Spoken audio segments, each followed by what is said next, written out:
सबसे पहले तो मैं आपको ये बता दूं कि आज की इस वीडियो में आचार्य रजनीश, जो कि ओशो के नाम से अपनी तार्किक और मनोवैज्ञानिक कारणों से वर्ल्ड वाइड फेमस है, आज मैं उनकी ऐसी दो बातें आपके सामने पेश करूंगा जो उन्होंने रामायण पर बोली थी। लेकिन उससे पहले मैं उन लोगों को ओशो के बारे में बता देता हूं जो लोग इन्हें नहीं जानते। चंद्रमोहन जैन, जो मध्य प्रदेश के बरेली में पढ़े हुए थे, बचपन से ही काफी ब्राइट और वाइस थे। 1968 तक उन्होंने काफी सारे प्रेस्टिजियस इंस्टीट्यूशंस में फिलोसफी पढ़ाई। उनका वे ऑफ लिविंग ट्रेडिशनल तरीकों से बिल्कुल अलग था और रिलीजन्स को लेके उनके स्ट्रॉन्ग ओपिनियंस थे। उनकी बातें कभी कभी लोगों को बहुत ज्यादा ऑफेंड कर देती थी, लेकिन उनका फेयरलेस एटीट्यूड और बोल्ड व्यूज की वजह से उन्हें जल्दी स्पॉटलाइट मिल गई और वो सक्सेसफुल बन गए। मेरे को ओशो की काफी बातें ठीक भी लगी, लेकिन मैं आपके सामने ओशो की बस दो बातें पेश करूंगा जो उन्होंने हमारे श्री राम और सीता माता के लिए बोली थी। तो चलो पहली वॉइस सुनते हैं।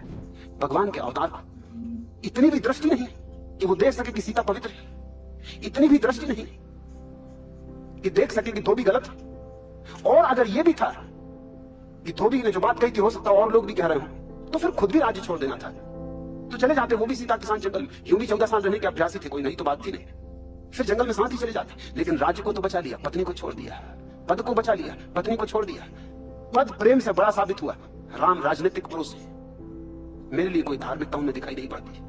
अब ये जो बात ओशो ने बोली है, सबसे पहले तो इस कथा का विस्तार श्री राम के राजधर्म और नैतिक मूल्य को समझाने के लिए बहुत इंपॉर्टेंट है। इसे समझने के लिए घटनाओं का सीक्वेंस और उनके पीछे उद्देश्य को समझना बहुत जरूरी है। बात कुछ इस प्रकार है कि श्री राम अयोध्या की प्रजा का हाल जानने के लिए रात में वेश बदलकर अयोध्या का भ्रमण करते हैं। भ्रमण के दौरान वह धोबी की बात सुनते हैं, जो अपनी पत्नी को घर में प्रवेश करने से मना करता है। धोबी कहता है, मैं राम नहीं हूँ जो अपनी पत्नी को दूसरे के घर से आने के बाद स्वीकार कर लूं। ये सेंटेंस समाज में फैले हुए उस हेट और डाउट को रिवील करता है जो सीता माता के बारे में फैल चुका था। श्री राम अपने सेवक भद्र से पूछते हैं कि अयोध्यावासी उनके घर और उनके परिवार के बारे में क्या बात कर रहे हैं। भद्र कहता है कि अयोध्या की प्रजा उनके बारे में शुभ और अशुभ दोनों प्रकार की बातें कर रहे हैं। प्रजा का कहना था कि सीता माता 1 साल तक रावण की अशोक वाटिका में रही, इसलिए उनकी पवित्रता पे शक है।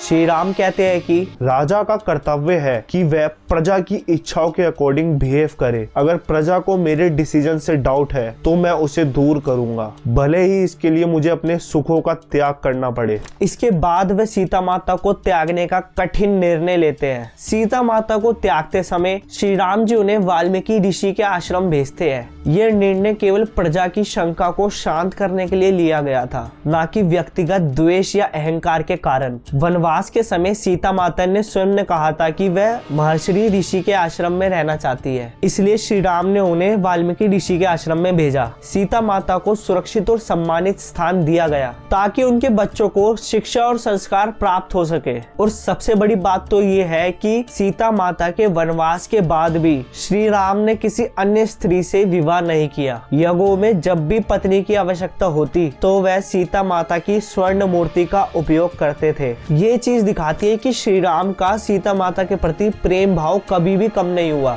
जब लव कुश का जन्म हुआ और उनकी पहचान प्रजा को बतानी पड़ी, तब भी प्रजा को संदेह था। अंततः सीता माता को पृथ्वी देवी को पुकारते हुए ये प्रमाण दिया कि वह पवित्र है। पृथ्वी माता उन्हें अपने अंदर समा लेती है। ये सीता माता का अंतिम बलिदान था जो उन्होंने समाज के लिए किया। दोस्तों, ये कथा हमें सिखाती है कि एक राजा को अपनी पर्सनल फीलिंग से ऊपर उठकर प्रजा के बेनिफिट्स और सोशल बैलेंस के लिए कार्य करना चाहिए। अगर हम इस चीज को मॉडर्न अप्रोच से देखें तो कुछ लोग इसे एक्सट्रीमली हार्ड मानते हैं, लेकिन इसे उस समय के सोशल स्ट्रक्चर और मान्यताओं के रेफरेंस में देखा जाना चाहिए। अब हम ओशो की दूसरी बात सुनते हैं। और राम ने संभूक नाम के शूद्र के कानों में सीसा पिघलवा के भरवा दिया था, क्योंकि उसने वेद के मंत्र सुन लिए थे। मैं राम को भगवान का अवतार नहीं मान सकता हूं, क्योंकि भगवान के अवतार को क्या शूद्र और क्या ब्राह्मण। सबसे पहली बात तो ये है कि श्री राम जी ने शंबुक के कान में शीशा पिघलाकर डलवाया ही नहीं था, उन्होंने उसका सीधा गला काट दिया था। और अब इस कथा को अच्छे से समझते हैं। शंबुक की कथा पद्म पुराण, पाताल खंड और उत्तर रामायण में विस्तृत रूप से मिलती है। चलिए इस कथा को भी समझते हैं। एक बार ब्राह्मण और उसकी पत्नी अपने मरे हुए पुत्र को लेकर श्री राम के दरबार में आते हैं। वह राम को कड़े शब्दों में कहते हैं कि उनके पुत्र की अकाल मृत्यु केवल राजा के अधर्मपूर्ण शासन के द्वारा ही हो सकती है। वह कहते हैं, हे राम, यदि मेरे जैसे सत्यनिष्ठ व्यक्ति के पुत्र की मृत्यु तुम्हारे धर्मयुक्त राज्य में हुई है तो या तो तुम अधर्म कार्य कर रहे हो या तुम किसी अधर्मी को संरक्षण दे रहे हो। यह सब तुम्हारी जिम्मेदारी है।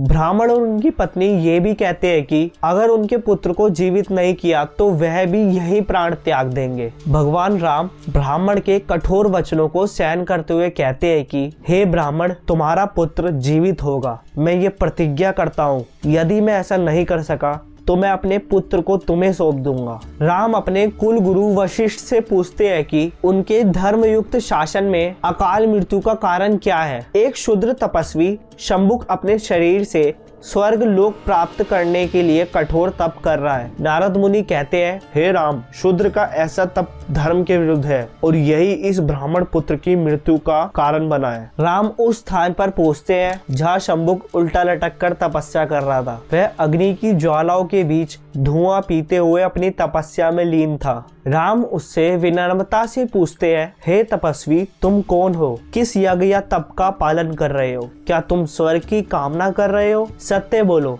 ताकि मैं तुम्हारा उद्देश्य जान सकूं। शंबुक राम का स्वागत करते हुए कहते हैं, हे राम, मैं शूद्र वर्ण का हूँ। मैं कठोर तपस्या कर रहा हूँ ताकि मैं अपने शरीर से ही वहाँ के देवताओं को हरा के स्वर्ग लोक पर राज कर सकूं। मेरे इस तप का उद्देश्य यही है। राम शंबुक से कहते हैं कि शूद्र का ऐसा तप करना वर्ण व्यवस्था के विरुद्ध है और यही ब्राह्मण के पुत्र की अकाल मृत्यु का कारण बना है। दोस्तों, हमारे 4 युग में अलग अलग तप करने का सिस्टम होता था। सतयुग में सब लोग ब्राह्मण होते थे, इसलिए वह सभी लोग भगवान की तपस्या में लीन रहते थे। द्वापर युग में सिर्फ ब्राह्मण और क्षत्रियों को तप करने का अधिकार था, इसलिए भगवान राम शंबुक का वध कर देते हैं और तुरंत ही ब्राह्मण पुत्र और जो अन्य लोग अकाल मृत्यु को प्राप्त हुए थे वह तुरंत ही जीवित हो जाते हैं। इस विषय में विचार करते हुए ये समझना इम्पोर्टेंट है कि श्री राम ने शंबुक का वध किसी जाति या वर्ण के हिसाब से नहीं बल्कि उनके कर्मों और उद्देश्यों के आधार पर किया। अगर हम इस संदर्भ में रावण का एग्जाम्पल लें तो रावण ब्राह्मण होते हुए भी अपने अधर्म कार्यों की वजह से श्री राम के हाथों मृत्यु को प्राप्त हुआ।